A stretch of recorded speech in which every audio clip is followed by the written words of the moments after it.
Du jour, très curieux, consacré au télétravail ce matin. Télétravail, les leçons de l'expérience, on en parle.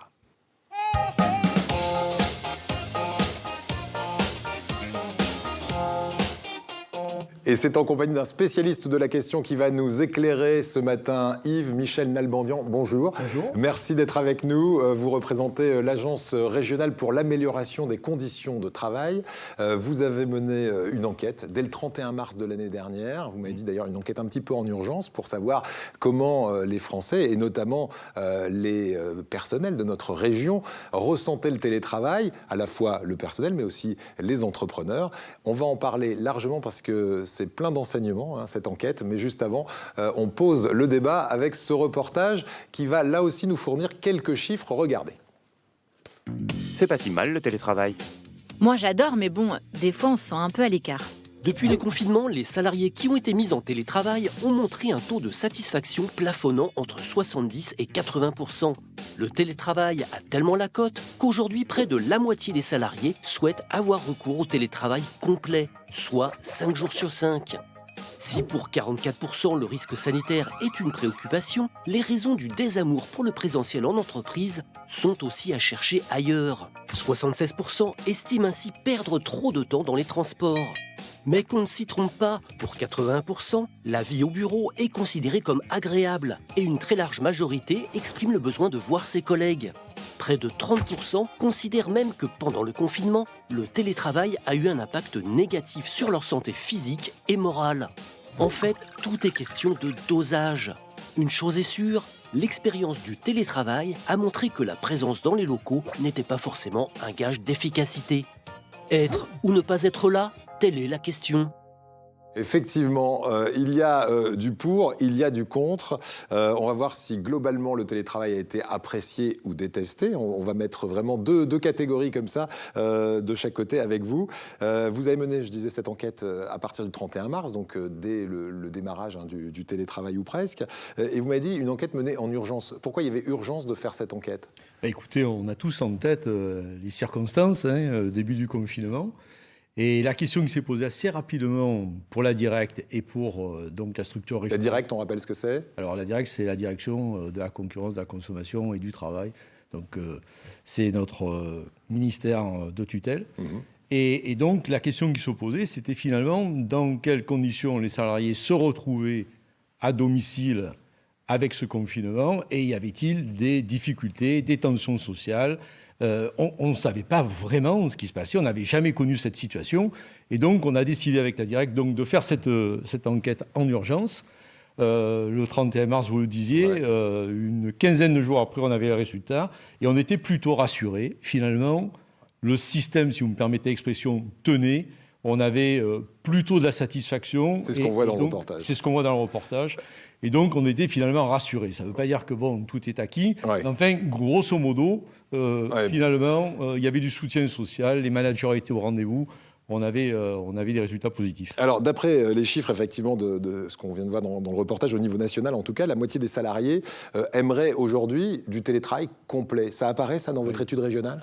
Et c'est une tendance qui émerge sur la dernière enquête qu'on est en train de lancer en ce moment. Donc ça, c'est un peu la surprise parce que avec le confinement, il n'y avait pas de débat, forcément, c'était intégral. Ouais. Là, maintenant, il y a la possibilité de choix. Et effectivement, il semble qu'une majorité souhaite travailler tout le temps en télétravail. Il y en a, encore une fois, qui ont aimé, d'autres qui ont détesté. Alors, pourquoi ont-ils aimé quand ils ont aimé ? Et puis, on verra après pourquoi ils ont détesté quand ils ont détesté. D'une manière générale, en fait, le télétravail répond à une aspiration profonde. Au moins ces 10 dernières années, une aspiration grandissante de conciliation des temps de vie. On le comprend. Ouais. L'articulation entre la vie au travail et la vie hors travail, la vie familiale, c'est une question importante qui émerge aujourd'hui. Et donc, le télétravail répond à ce type d'aspiration. Mais il n'y a pas que ça, vous l'indiquez dans votre reportage. On a les temps de transport.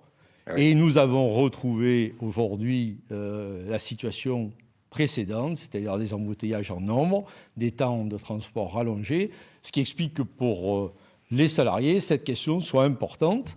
Je rajoute qu'avec le temps de travail, on a le coût des déplacements avec les temps de déplacement, on a le coût. Parce qu'on dit ça peut coûter un peu de travailler à la maison parce qu'il y a de l'électricité, peut-être un peu de matériel à acheter, mais au final, on s'y retrouve peut-être avec les temps de déplacement et le coût du transport. 76%, pour reprendre le chiffre du data tout à l'heure, considèrent que travailler au bureau, c'est une perte de temps dans les transports. Mais dans le même temps, 81% ont trouvé que le bureau leur manquait quand même sacrément. Donc comment on arrive à concilier à la fois cette envie d'être de plus en plus en télétravail et de conserver du temps au bureau? Parce qu'il n'y a pas que des aspects négatifs au travail, au bureau. Il y a les relations sociales et dans une majorité de cas, elles sont positives. Et puis tout ce temps social fragmenté, la machine à café, les relations comme ça un peu spontanées, ça on le perd en télétravail. Tout est formalisé en télétravail, toutes les relations, les échanges, les mails, etc., les visios. Et donc on perd un peu ces relations humaines, ce contact direct. Ça explique que certains aimeraient au moins avoir quelques jours en télétravail soit, mais aussi à la maison. Alors on va voir justement le cas d'une entreprise. On est allé tourner ce reportage à Sophia Antipolis. C'est une entreprise qui fabrique des logiciels informatiques. Et dans cette entreprise, vous allez voir, le télétravail l'a largement emporté puisque c'était à la discrétion de chaque employé. L'employeur a dit vous prenez ou pas du télétravail. Et 90% des salariés ont choisi le télétravail. Regardez. Des bureaux vides et des écrans noirs en pleine semaine. Non, ce n'est pas fermé. Ici, normalement, vous avez une bonne vingtaine d'ingénieurs quand c'est plein, mais aujourd'hui, ils sont tous en télétravail. Ils font ce qu'ils veulent, ils viennent quand ils ont des réunions, quand c'est utile. Voilà. L'entreprise azuréenne développe une application smartphone de formation à distance. Autant dire que le travail ne manque pas. On va faire en sorte d'arriver à trouver des gens qu'on pourra convertir par là. Voilà globalement ce qu'on va faire de la tomate. Ça c'est Pierre, non? C'est toi Pierre? Audio, visio, les salariés possédaient déjà les outils pour télétravailler. La pratique s'est accentuée, notamment pour certains collaborateurs à Londres. Le confinement ici a été légèrement différent. On peut encore se déplacer, mais finalement j'ai pris l'habitude de travailler de chez moi assez vite, que j'ai gardé même maintenant. Sur les 50 salariés, 10% d'entre eux ont choisi de rester en présentiel pour garder la routine et le lien social. J'avais besoin de retrouver une vie avec des contacts et des échanges et bouger, reprendre mes habitudes professionnelles. Les collaborateurs et le dirigeant trouvent leur équilibre avec cette flexibilité. En termes de productivité, je note pas de différence. En fait, même ça nous oblige à formaliser un petit peu mieux aussi nos flux de travail, nos moments de communication. Donc c'est pas plus mal, ça organise aussi, ça aide à organiser l'entreprise. Les locaux devenus trop grands sont même rentabilisés en sous-louant à des startups. De nouveaux modes de fonctionnement qui, finalement, créent des synergies. Voilà, donc il y a pas mal à apprendre de cette entreprise. Alors vous m'avez dit, attention, c'est une entreprise aussi de service, donc c'est beaucoup plus facile dans une entreprise de service d'être à 90% à l'extérieur de l'entreprise pour continuer à travailler normalement. C'est une entreprise de service et c'est une entreprise de service avec du logiciel, du matériel informatique, etc. Et dans un certain nombre de cas, vous savez que ces questions de flux informatique, de réseau, de confidentialité des données, c'est un sujet important qui freine potentiellement le télétravail. Donc effectivement, c'est plus facile dans ce type de structure. La crise, on l'a vu, bouscule la vie des salariés, mais aussi des chefs d'entreprise. Oui. Alors, avantage, par exemple, qu'on voit dans ce reportage, c'est la visioconférence. Ça nous donne quand même un cadre, ça évite de perdre trop de temps, parce qu'on a une durée limitée dans une visio généralement, et chacun a des choses à dire, les dit, et on passe à autre chose. Ça, c'est un avantage. Mais vous me dites, dans le même temps, on perd aussi cette communication informelle qui permet de gagner du temps. Comment est-ce qu'on gagne du temps en étant au bureau par rapport au télétravail? Si vous me permettez, revenons sur les réunions. Parce que là, c'est un vrai sujet. Effectivement, les visios ont clarifié ce type de relation en formalisant, en donnant la parole de manière séquencée, etc. Et en fait, on se rend compte qu'en 2 heures, on gère une réunion qui peut être durer 3 ou 4 heures. Ça, c'est un exemple. Un autre exemple, c'est tout ce qui concerne, par exemple, les réunions professionnelles au siège, quand on a un siège à Paris et que, par exemple, on prend le TGV à 6h du matin, 3h30 de trajet, tout ça, on a appris à gérer à distance, et donc on a des gains d'efficience qui sont significatifs. Voilà, il y a même des voyages parfois en Chine qui ont été annulés pour signer des contrats, et aujourd'hui on s'aperçoit que signer un contrat, ça peut aussi se faire par visio, et là en plus c'est pas mauvais pour l'environnement au passage. Notre région est plus impactée par la crise sanitaire, ça veut dire que dans notre région on télétravaille plus. Comment ce télétravail est ressenti régionalement, puisque ce qu'on a vu dans le premier reportage c'est un sondage national. Est-ce qu'ici il est ressenti de la même façon qu'au national? Alors, il faut peut-être faire la différence entre métropole et hors métropole.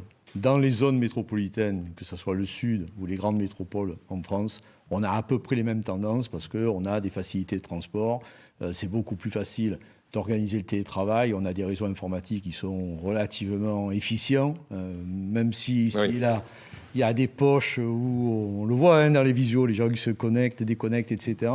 Mais je ne sais pas s'il y a une vraie spécificité de la région Provence-Côte d'Azur par rapport au reste des... Mais globalement, il a été plutôt apprécié là aussi, ce télétravail. Alors on n'a plus de temps, je vous demanderai de me répondre de façon très laconique, mais la productivité au final, est-ce qu'on est plus productif en télétravail ou est-ce qu'on est plus productif au bureau? Moi, je crois que je suis plus optimiste que votre interlocuteur dans le reportage. Je crois qu'on gagne beaucoup de temps. On formalise les relations, certes, les mails, etc., mais on gagne beaucoup de temps. On revoit les process de travail, on revoit certaines tâches qui apparaissent comme n'étant pas très efficientes parce que le travail à distance clarifie l'organisation du travail. Et donc, je pense qu'on va découvrir, en utilisant ce mode d'organisation de manière beaucoup plus régulière et pas simplement de manière sporadique comme pendant le confinement, on va découvrir tous les avantages pour les organisations d'être beaucoup plus souples et réactives. Et productif, du coup. Merci beaucoup pour ces éclairages. On aurait pu parler de beaucoup d'autres choses, malheureusement. On n'avait pas assez de temps, mais il faudra revenir parce que vous organisez aujourd'hui des formations de télétravail. Et là, ça pourrait être aussi intéressant de savoir ce que vous mettez dans ces formations pour apprendre à télétravailler et être encore plus efficace. Merci beaucoup à vous. Est-ce que vous